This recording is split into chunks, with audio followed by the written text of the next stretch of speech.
Hello students. आज हम MA final geography का जो आपका बायोज्योग्राफी का पेपर है ऑप्शनल, उसके बारे में बात कर रहे हैं। इसको शुरू करने जा रहे हैं। तो जो भी बच्चे ज्योग्राफी बायोज्योग्राफी जिन्होंने लिया है जैव भूगोल, वो मेरे से जुड़े रहेंगे इस वीडियो के बाद से और इस वीडियो से। और मैं आपके जो भी टॉपिक हैं उनको एक एक करके इसमें आपको डिस्कस करता जाऊँगा। तो आइए शुरू करते हैं जैव भूगोल।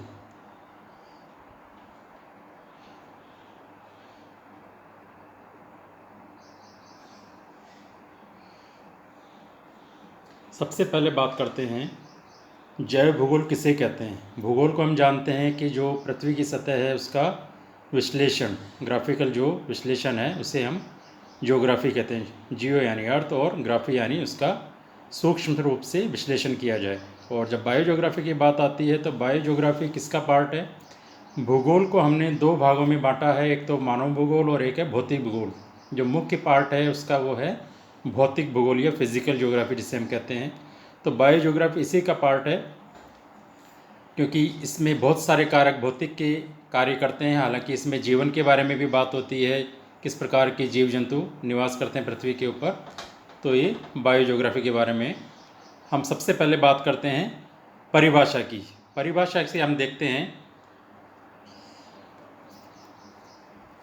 जैव भूगोल, जैव प्लस भूगोल। जैव और भूगोल दो शब्दों से बना है, जिसमें जैव से तात्पर्य जीवन है और भूगोल से तात्पर्य है भौगोलिक क्रियाएं। अर्थात हम कह सकते हैं कि जैव भूगोल के अंतर्गत पृथ्वी पर पाए जाने वाले जीवन व भौगोलिक क्रियाओं का इसमें अध्ययन किया जाता है। भौगोलिक क्रियाओं के अंतर्गत, अब भौगोलिक क्रियाओं के अंतर्गत क्या रखेंगे? भौतिक स्वरूप, जलवायु, जलवायु के जो भी तत्व हैं भौतिक स्वरूप में सारे आ जाएंगे, नदी नाले पहाड़। दशाओं अन्य तत्वों से है जो भू सतह को प्रभावित करती हैं। जो भी भू सतह को प्रभावित करने वाले कारक हैं भौतिक, वे सब इसमें शामिल किए जाएंगे। और भूगोल की तरह भूगोल को कई तरह से परिभाषित किया गया है, जैसे क्षेत्रीय वितरणों का इतिहास, स्थानिक वितरण, स्थानिक विश्लेषण, पृथ्वी और मानव अंतर संबंध।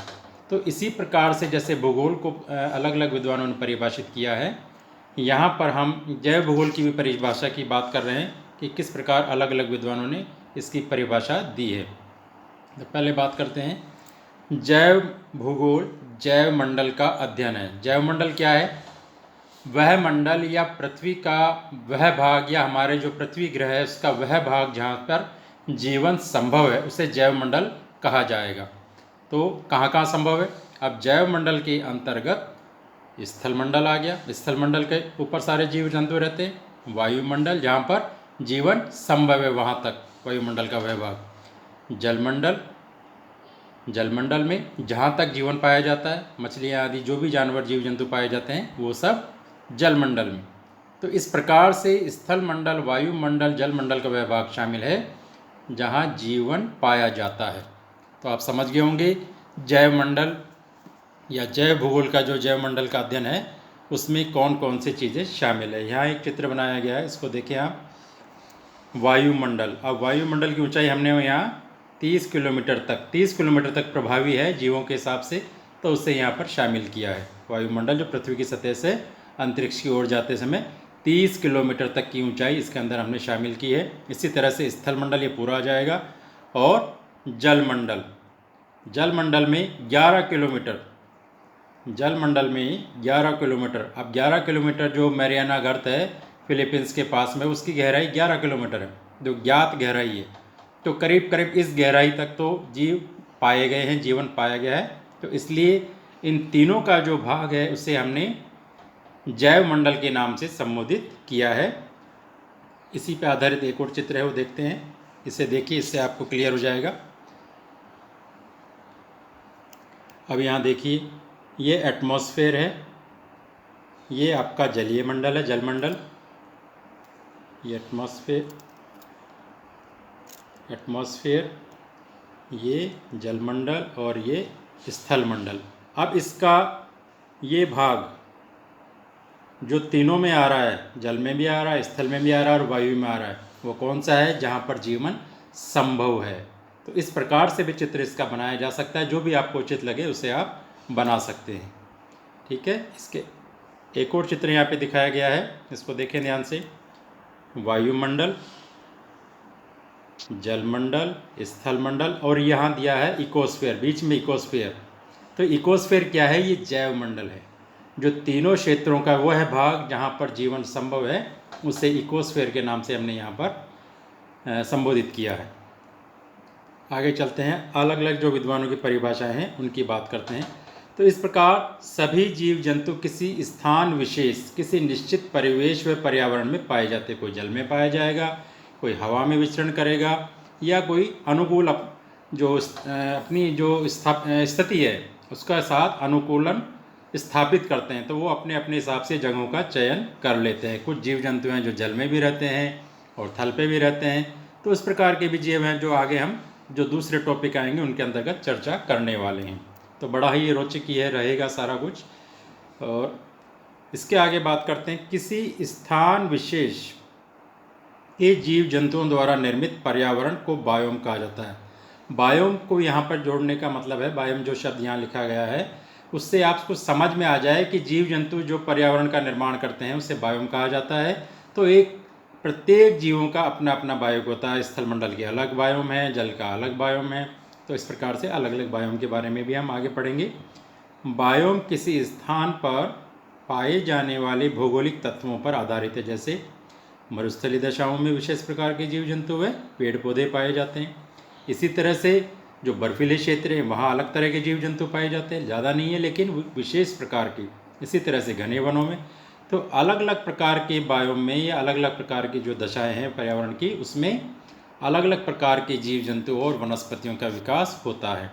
तो आइए अब देखते हैं जो अलग अलग भूगोलवेत्ता हैं उन्होंने जैव भूगोल की परिभाषा को कैसे दिया है। पहले बात करें डडले स्टॉर्म। डडले स्टॉर्म ने क्या कहा?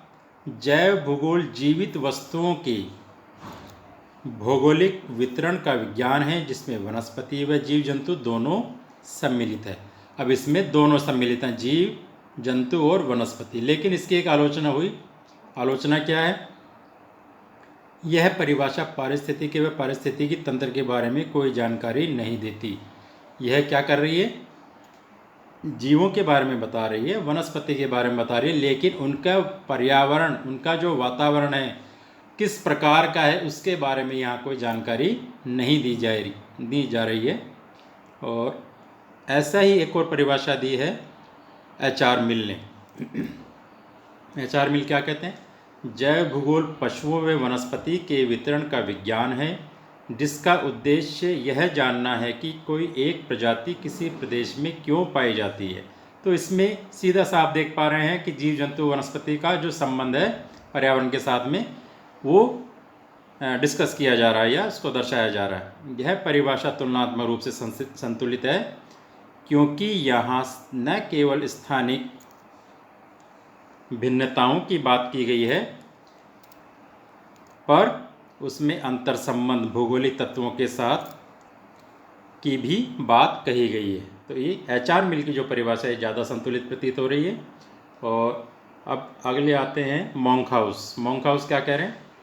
FJ मोंकहाउस जैव भूगोल वनस्पति और जीव जंतु जीवन का विशेषतः तर्कयुक्त वितरण के रूप में भौगोलिक अध्ययन है। कैसा भौगोलिक अध्ययन है? तर्कयुक्त। और किसका अध्ययन है? जैव भूगोल वनस्पति और जंतु जीवन का, इन दोनों के बीच में जो तर्कयुक्त अध्ययन है वह जैव भूगोल है। रॉबिन्सन क्या कहते हैं? जैव भूगोल धरातल पर पाए जाने वाले जीवित तत्वों के वितरण का अध्ययन है। जो जीवित तत्व हैं, चाहे वनस्पति है चाहे जीव जंतु हैं, वो धरातल पर पाए जाते हैं। कहाँ कहाँ? उनके बारे में जो अध्ययन है रॉबिन्सन के अनुसार वो जैव भूगोल है। इसी तरह से न्यूमैन जैव भूगोल जैव मंडल के जीवित तत्वों के वितरण एवं उनके पर्यावरण के मध्य संबंध का अध्ययन है। तो ये भी एक संतुलित परिभाषा है। और ये ऊपर की जो सारी परिभाषाएं हैं, उपयुक्त सारी परिभाषाओं के आधार पर एक हम जैव भूगोल की जो परिभाषा निकालें तो वो इस प्रकार होगी। जैव भूगोल वह विज्ञान है जिसके अंतर्गत जीवित तत्वों के स्थानिक वितरण के मध्य समानता एवं असमानता का अध्ययन, स्थानिक वितरण को प्रभावित करने वाले भौगोलिक कारक, प्राकृतिक भूतात्विक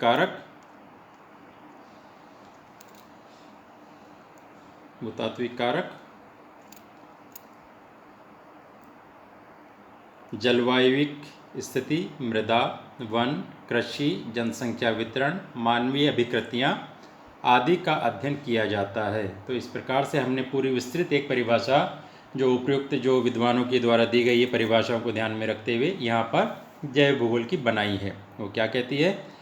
जैव भूगोल वह विज्ञान है जिसके अंतर्गत जीवित तत्वों के स्थानिक वितरण के मध्य समानता एवं असमानता का अध्ययन, समानता और असमानता क्या है उसका अध्ययन करते हैं। स्थानिक वितरण, स्थान विशेष से एक स्थान से दूसरे स्थान में जो अंतर है उसको प्रभावित करने वाले भौगोलिक कारकों के बारे में, प्राकृतिक व भूतात्विक कारक, जलवायु स्थिति, मृदा, वन, कृषि, जनसंख्या वितरण, मानवीय अभिकृतियाँ आदि का अध्ययन इसके अंतर्गत किया जाता है। तो इस प्रकार जैव भूगोल को हम समझ सकते हैं। इसके अंतर्गत किन किन चीज़ों का अध्ययन किया जाएगा। तो आज